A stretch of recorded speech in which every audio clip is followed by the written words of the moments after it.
This is actually a very true statement because, as I've previously stated in one of the videos where we asked the question, is it Patwa or Patwa? And I explained to you that geography plays a big role when it comes to Jamaican Patwa and learning to speak the language.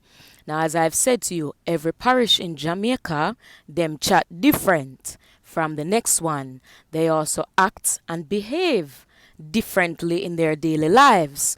And the language definitely plays a role and is affected by this. For example, where I and my family is from is one of the western parishes, and it is called Senti.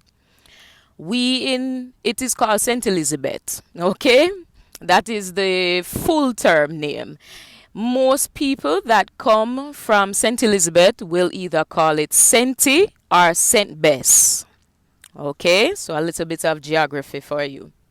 In Senti, Senti people are known to speak very fast.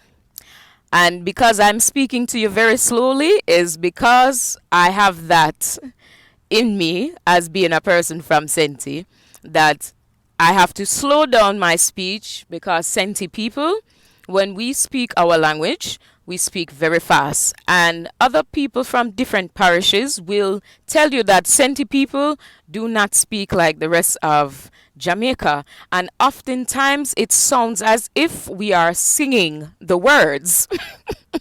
So this is a very good observation that you have been able to measure, love.